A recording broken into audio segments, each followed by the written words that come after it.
آج آپ لوگوں کو عید کے دن عید کی نماز کس طریقے سے پڑھنی اور عید کے دن کے کیا مسائل ہے وہ آپ لوگوں کو مختصر انداز میں سمجھا دوں۔ سب سے پہلے تو یہ بات دھیان میں رکھیں کہ پورے رمضان پابندی والی زندگی گزاری تو اللہ تبارک و تعالی اس کی خوشی میں عید دیتا ہے مسلمانوں کو۔ اسی طریقے سے ہم پوری زندگی رمضان کی طرح گزاریں گے تو موت پر اللہ تبارک و تعالی ہمیں عید دے گا۔ دنیا کی عید تو ایک دو دن کے بعد ختم ہو جاتی ہے، اور موت پر جو عید ملے گی وہ انشاءاللہ کبھی بھی ختم نہیں ہوگی۔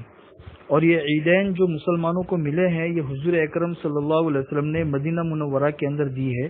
جب حضور اکرم صلی اللہ علیہ وسلم مدینہ منورہ میں تشریف لائے تو مدینہ کے لوگ سال میں 2 دن عید مناتے تھے۔ حضور نے پوچھا کہ بھی یہ کون سی عید ہے؟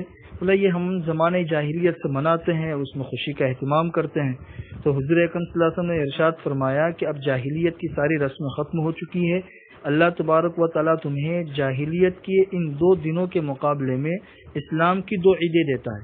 اب یہ والی 2 عیدیں ہیں تمہاری، ایک عید تو رمضان کے ختم پر عید الفطر ہے، اور دوسری عید الاضحیٰ ہے جسے ہم بقرعید کہتے ہیں۔ جو عید الفطر ہے جو ہمارے سامنے آنے والی ہے، اس عید الفطر کے اندر بنیادی طور پر سب سے پہلی چیز تو یہ ہے کہ اس دن روزہ رکھنا حرام ہے، اور دوسرا یہ ہے کہ عید الفطر کی ابتدا جو ہے وہ نماز سے ہوتی ہے، نماز عید الفطر سے، اور یہی اصل بندگی ہے کہ نماز عید الفطر سے اس دن کو شروع کیا جاتا ہے تاکہ مسلمانوں کو پتہ چلے کہ اصل یہ چیز ہے، باقی خوشی وغیرہ وہ اپنے حق کے اندر رہ کر انسان منائے۔ اب ہر سال تو عید کی نماز مسجدوں کے اندر اور اسی طریقے سے میدانوں کے اندر ادا کی جاتی تھی۔ اس سال حالات کی وجہ سے سب اپنے اپنے گھروں اور بلڈنگوں کے اندر ہیں، تو نماز کس طریقے سے پڑھنی اور کسے پڑھنی کسے نہ پڑھنی، تو اس سلسلے میں یہ بات دھیان میں رکھیں کہ جمعہ کے صحیح ہونے کے جو شرائط ہے بالکل وہی شرائط عید کی نماز کے صحیح ہونے کے لیے ہے۔ جن شہروں اور قصبات کے اندر جمعہ کی نماز ہو سکتی ہے انہی شہروں اور قصبات کے اندر عید کی نماز بھی ہو سکتی ہے، اور جمعہ کے صحیح ہونے کے لیے جو شرائط تھے وہی شرائط عید کی نماز کے لیے بھی ہے۔ لہذا جن شہروں اور قصبات کے اندر جمعہ کی نماز ہوتی تھی اسی کے اندر عید کی نماز بھی ہوگی۔ اب مسجد کے اندر نہیں ہو سکتی ہے تو گھروں کے اندر، اسی طریقے سے بلڈنگ میں کسی ایک جگہ پہ جہاں پہ جمع ہونے کی اجازت ہو تو وہاں پہ جمع ہو کر لوگ عید کی نماز پڑھ سکتے ہیں۔ عید کی نماز کے لیے یہ بنیادی طور پر ایک شرط یہ بھی ہے کہ امام کے علاوہ کم سے کم 3 بالغ مرد ہونے چاہیے۔ اگر 3 سے کم ہوں گے تو پھر ان لوگوں کے لیے عید کی نماز پڑھنا درست نہیں ہوگا۔ اسی طرح یہ بھی دھیان میں رکھے کہ جمعہ اور عید کی نماز میں بنیادی ایک فرق یہ بھی ہے کہ جمعہ کے دن خطبہ جمعہ کی نماز سے پہلے ہوتا ہے، اور عید کے دن عید کا خطبہ عید کی نماز کے بعد ہوتا ہے۔ اور تیسرا فرق یہ ہے کہ جمعہ سے پہلے کا جو خطبہ ہوتا ہے وہ واجب ہوتا ہے۔ واجب ہونے کا مطلب یہ ہے کہ اگر وہ خطبہ نہیں ہوگا تو جمعہ کی نماز ہی درست نہیں ہوگی، اور عید کے دن جو خطبہ ہوتا ہے وہ سنت ہے، واجب نہیں ہے۔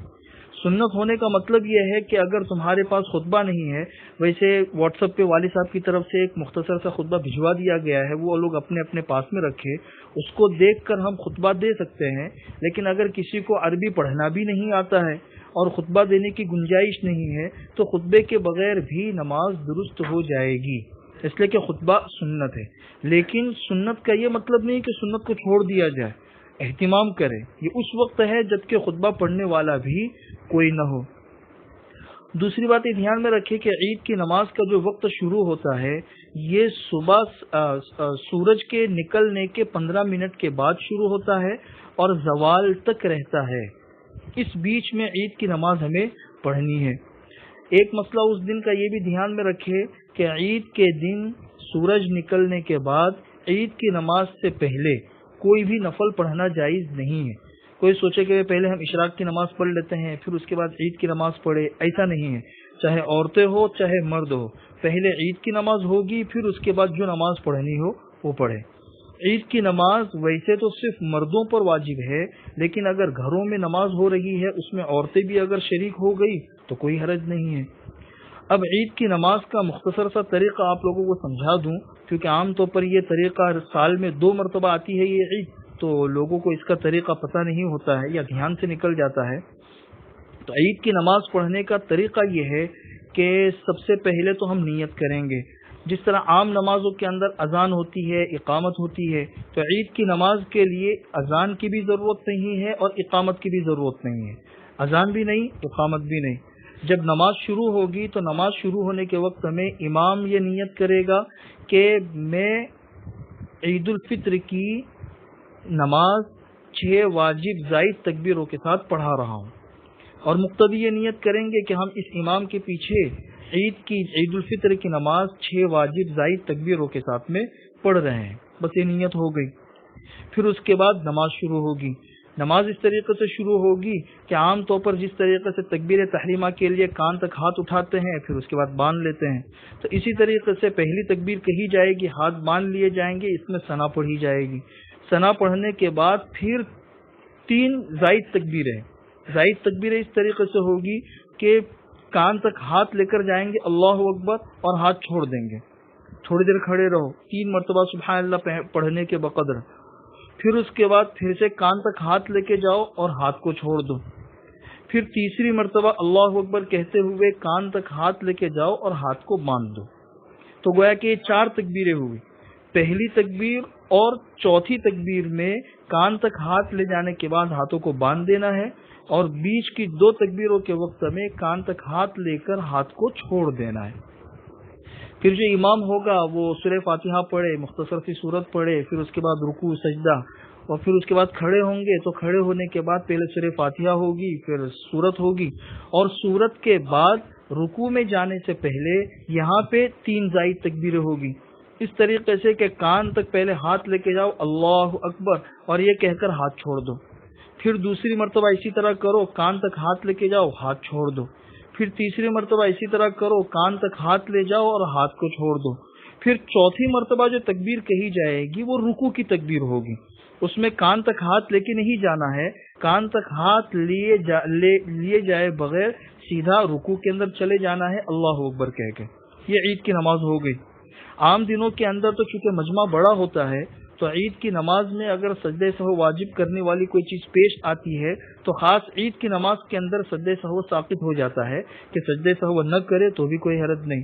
لیکن ابھی تو چونکہ مجمع بہت کم ہوگا، اس لیے اگر کوئی سجدہ سہو واجب کرنے والی چیز پیش آئے تو امام باقاعدہ سجدہ سہو کرے گا.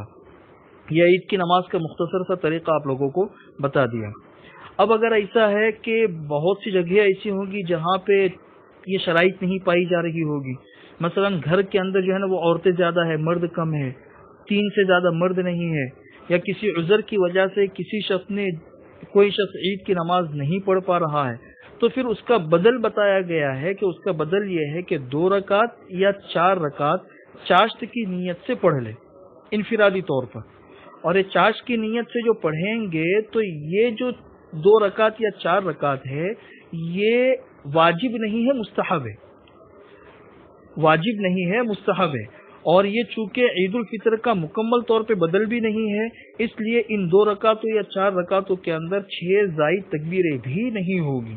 نارمل جس طرح اشراق کی اور چاشت کی نماز پڑھتے ہیں تو اسی طریقے سے چاشت کی نماز کی نیت سے 2 رکعت پڑھ لے یا 4 رکعت پڑھ لے تو عید کی نماز ہو گئی.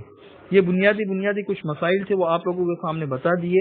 اللہ تعالی ہم سب کو اس پر عمل کرنے کی توفیق نصیب فرمائے اور ہماری عیدوں کو بہت اچھے انداز میں گزارنے کی ہمیں توفیق نصیب فرمائے. یہ بھی اللہ کا احسان ہے کہ ایک عید ہمیں ایسی مل رہی ہے سادگی سے. حضور اکرم صلی اللہ علیہ وسلم اور صحابہ کرام کی زندگیاں ہمارے سامنے ہیں کہ ان کی زندگیاں ہی ایسی تھی کہ کئی دن فاقے سے گزر جاتے تھے، تو وہ لوگ عید کے اندر اتنی ساری خوشیاں منا کہاں سکتے ہوں گے. تو کم سے کم اس وقت میں اللہ تعالیٰ نے ہمیں حضور اور صحابہ کی اس سنت پر عمل کرنے کا ایک موقع دیا ہے. اللہ ہمیں سادگی سے عید منانے کی توفیق نصیب فرمائے.